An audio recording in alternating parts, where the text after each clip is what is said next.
All right, hello. So I've tried to film this video so many times and I'm just doing it. It's going to be very raw. It's not going to be aesthetic, which is something that's been constantly holding me back. But I really wanted to talk about my journey of going back to a 9 to 5 and what it's been like for a month, the pros and cons of everything, and then hopefully help you kind of decide maybe what path you do want to take or what you want to try and help give you a little bit of clarity. So that's really the purpose of this video, and for me giving my thoughts in the hopes that even for one person maybe they won't feel so crazy on the choice that they've gone ahead and decided to do with their small business and 9 to 5 life. And yeah, it's a little bit of a cluttered mess here in my little studio because we've got a busy market season coming up, so I've been working ferociously in the studio.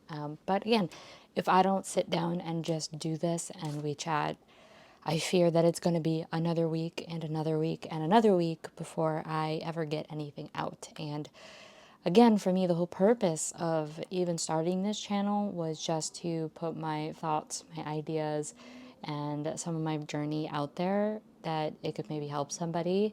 I'm, not really doing it to try to make it my new job. So yeah, I do have some notes here on my phone because I'm very known to sometimes go off topic, and I'm trying to not do that. So I do have my phone here for some notes just to keep me on track. And so one of the first things was making the decision to go back to my 9 to 5. And I think it works the other way too. So if you're thinking about going to do your small business full time, there are going to be a ton of emotions that come with that. I will say, when I really decided that I had to kind of go full force back into searching for a job, hunting for a job, and getting a job, I really felt disappointed in myself. I felt like everyone would think I was a failure. I thought people literally on the internet would think I was a failure because I decided to go back to a 9 to 5 and then keep my business on the side. And so, I felt really ashamed. I thought so many people were going to judge me. But at the end of the day, I did what I felt was best for me. And you're probably wondering, well, how on earth even did you do your business for a year? Or what was that decision? How did you get there? And I'm so glad you asked. So, to give you a little backstory, I was essentially kind of forced into the scenario to run my business for a year full time. And by forced, what I mean is that I had a job in product design and tech, and then I was part of the new big wave of layoffs that was happening. We are unfortunately still seeing that today. And originally, when I first got laid off, I thought, okay, 3 months, I can do this. That's what happened the last time. And I got a job. So that's all it's going to take. And I went super hard applying to jobs, revving up my portfolio, my resume, my presentations, getting everything really squared away. And at around that 3 month mark, I started to realize that it was very, very different out there. It was not the same landscape that I was dealing with in 2021 to 2022. It was extremely different this time. And I knew I had already started my business in October of 2023, and I'd kind of just dabbled. I did a pop up. I just wanted to see if this was something people would even be interested in, and my art. And to my surprise, yeah, people were. And so I knew there was something here that I could really kind of go with and run with if I wanted. And it did kind of just come to me of like, this is my opportunity. I can do this now. One, I need some income. This is clearly going to be a much longer haul than I expected of not having a job. I wanted to keep mentally busy. So something about me is I do love to work. I love to work. I love to create, and not having a job to me is actually very hard. I don't like not working, not doing something. So my business was my outlet to do that. So that's really honestly how I ended up even doing my business full time. And honestly, I'm so happy for the experience. I think if you do have a small business and you are thinking about it, I think that it's definitely worth a try. Definitely give it a try and see if it really is something for you or not. I think it's definitely worth the adventure. I definitely am so thankful that I had the opportunity to do that adventure. But ultimately, obviously, we've gone back to the 9 to 5. So I do want to talk a little bit about some pros and cons, obviously, that I experienced going through having my own small business, handmade small business, running it full time for a year and ultimately, you know, making my choice to go back to the 9 to 5. And this is the part of the video where I am hoping, like, for you, it'll really help guide you in maybe what you want to do, especially if you are juggling both right now. So, obviously, one of the pros to running your own business is the freedom of your day. That's what I like to call it. But essentially, it means that when you wake up in the morning, you get to determine how your day looks, right? You could go to the gym for an hour. You could have a 3 hour breakfast if you would like sometimes, and then you could jump into work, and then you get to kind of figure out what tasks you maybe want to get done first, maybe ones that are harder for you, easier ones later in the day. You really get to determine what your day looks like, and that changes every single day. On the other hand, if you work a job, it's a little more structured, right? You kind of have to revolve other parts of your day around the chunk of time at your job, right? So, for example, I have to be available anywhere between 9 and 5 or like 10 to 6 at my job. I should be available, and I either have meetings or I am designing or I am doing other things, right? So, you have to kind of bulk the outside of your lives outside those hours. You have a certain designated time of the day, and then those outside hours are kind of what you can do. When you own your own business, though, the whole day is your playground, essentially. So what I want to talk about now is finances. Obviously, we talked about how it can dampen your creativity, the fact that your business now needs to put food on the table, right? And I've been examining a lot of small business owners here on YouTube because obviously, as a small business owner, I was getting really frustrated. I was getting really nervous, and it just wasn't going the way I was hoping and planning. And I was trying to figure out how to pivot and all these things.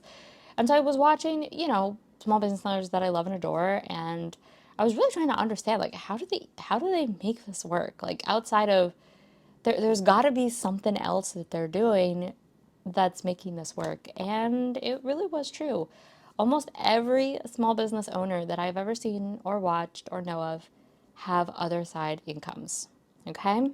Ultimately, in this day and age, if you either you have a really great idea and it's going to blow up and you've got skills in marketing or something like that that's really going to exponentially help you, almost every single small business owner that I've looked at is also a content creator. Content creation, once you have a following and once that is going for you, brand deals are like a paycheck. Now, are they as consistent as a paycheck? Absolutely not. But they are a large sum of money that you are getting paid, and you get to pick and choose what projects you want to do. And so that's really the stable income, right? Again, they'll take sponsorships, that'll give them some money in their pockets. And again, I've seen a lot of small business owners also branch off into like courses, whether it's a self-paced download, whether it's a PDF, whether it's a full-blown course or monthly subscription for coaching. Like, I have seen it all, and every single small business owner I have seen is also doing that. And so that's something to really consider if you're thinking about being a small business owner too, and you're like, oh, I want to make this full time. I'm going to totally do this full time. You're probably going to have to also be a content creator at some point, right? Now, I'm not saying this is the case across the board for every single person.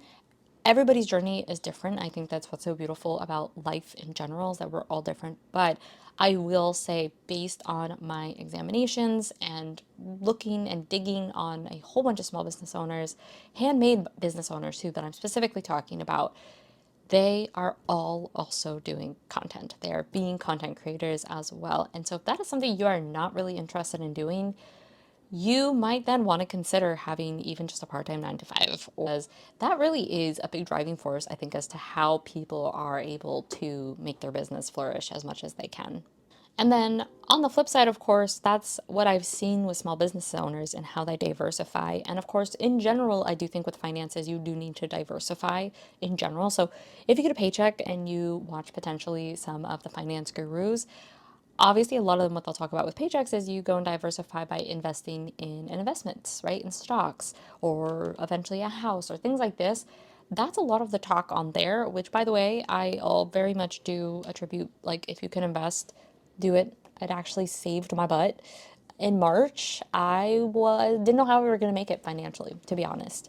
I really was absolutely at my full stress point. Had no idea how we were going to make it.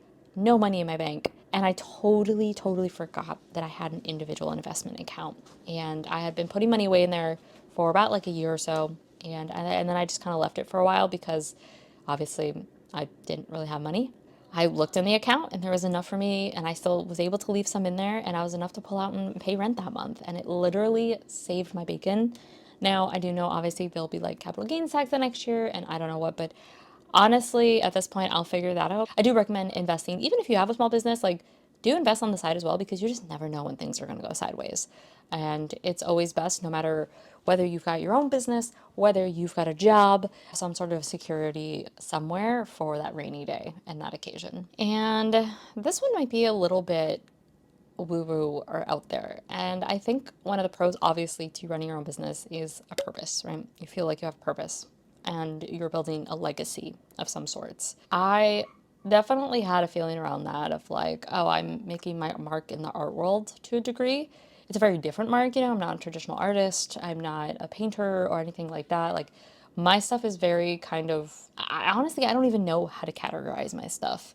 But it is art at the end of the day. What I am doing is art. For me, it was kind of like building this legacy, building this idea of something bigger than myself for when the time comes that my time is up here. And that is actually a whole other video I want to talk about, is kind of my thoughts on that, because that's been a really big thing on my mind as well lately. That is obviously a pro to your own business. Like when you are working at a job, you are building someone else's legacy, you are building someone else's dream, and you can still be a part of it, and that's cool and amazing. But at the end of the day, you know, it's not your name that's being written in the sand, it's somebody else's.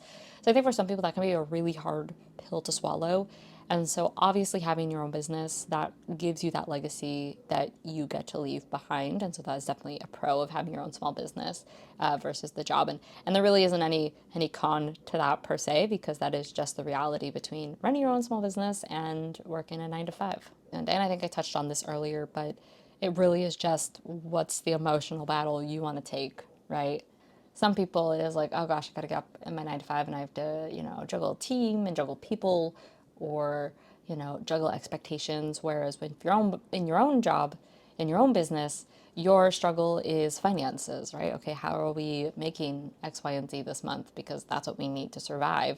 You know, emotionally, you're like, oh my gosh, this product flopped and I invested so much money into it, and now we've got to figure this out, right? So I definitely think the emotional investment is different. But either way, whether you have a 9 to 5, whether you have your own small handmade business, you're going to have an emotional investment, and there's going to be emotional struggle. So just be prepared that no matter which way you go, you're going to have those. And again, I think it's up to you on which one you want to tackle and which one you want to do. Now is kind of the part of the video where I'd love to hear maybe kind of where you're leaning and what you're thinking. And I wanted to talk about this idea that really changed my mind. And ultimately, why did I go back to the 9 to 5, right? What made me personally decide to go back to the job? And it was when I came across this idea of, you've got the entrepreneurs and you've got intrapreneurs, okay? And these are two different kind of areas you can go and make a lot of money, okay? Because yes, I do care about making money. I think a lot of people do to a degree. We don't talk about that enough. Like, people want to make money. You know, it doesn't have to be skyrocket to millionaires, but financially secure, and that is going to alleviate so much, right? And so that is the goal of so many people. And to do that, you're investigating, how can I make the most money?